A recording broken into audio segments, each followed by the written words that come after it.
রাসূল যেখানে আছে আল্লাহ সেখানে আছে। কলমার প্রথম অংশটা কি? প্রথম হচ্ছে লা ইলাহা ইল্লাল্লাহ।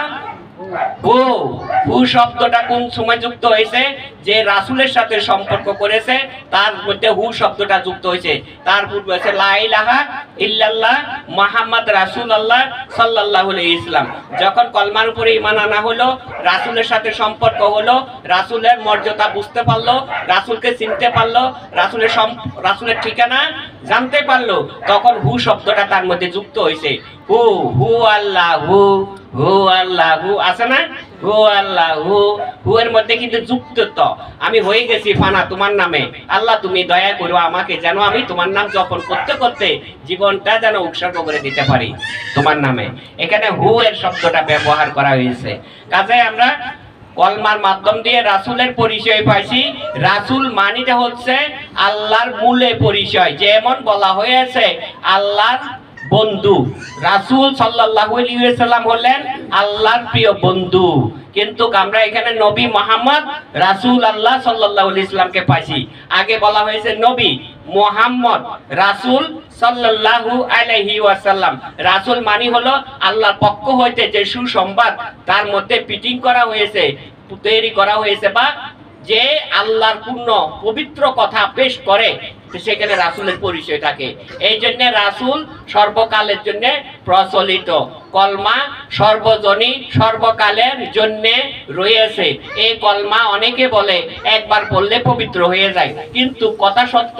এই সত্যটা পালন করতে হলে পবিত্রতার মতো পবিত্র পালন করতে হবে। কলমার মধ্যে যেভাবে নিয়ম নীতি দেওয়া আছে, সে কলমার হাকিকত, কলমার মান মর্যাদা ইহা বুঝতে হবে। যদি বুঝিয়া কলমার উপরে ঈমান আনা হয়, তাহলে রাসূলের উপরে ঈমান আনা হবে। কিন্তু কলমার উপরে ঈমান আনতে হলে আগে কলমাওয়ালাকে সন্ধান করতে হবে। যেমন বলা হয়েছে পিতা আদম আলাইহিস সালামকে বলা হয়েছে পড়ো তুমি লা ইলাহা ইল্লাল্লাহু মুহাম্মদ রাসূলুল্লাহ সাল্লাল্লাহু আলাইহি ওয়াসাল্লাম। পিতা আদমের এই মহব্বতে, অর্থাৎ রাসূল সাল্লাল্লাহু আলাইহি ওয়াসাল্লামের মহব্বতে ওনার জিন্দেগীর যত গুনাহ ছিল সমস্ত গুনাহ আল্লাহ পাক maaf করে দিলেন, এবং পরবর্তী প্রজন্মের মধ্যে তিনি আবার তার উম্মত বা সন্তানগণের মধ্যে বলা হলো আজকের পরের থেকে সেই কলমা তোমরা পড়বা যে কলমা আল্লাহ আমার মধ্যে নসিব করেছে। তবে আমাকে জানিয়ে দিয়েছে যা আমার জন্য হয়েছে তা তোমার জন্য নয়, তোমাদের জন্য যা হয়েছে তা আমার কাছে জানা আছে, পড়বা তোমরা লা ইলাহা ইল্লাল্লাহ পিতা আদম সফিউল্লাহ। এখানে দেওয়া হলো পিতা আদম সফিউল্লাহ। ওই ভক্তগণ যখন পিতা আদম সফিউল্লাহ বলল, তখন ওই পিতা আদম সূরাতের মাধ্যম দিয়ে কলমার পরিচয় পাইল। এখানে আল্লাহ ও রাসূলের পরিচয় হয়ে গেল। এখানে হলো ঈমানের পরিচয়।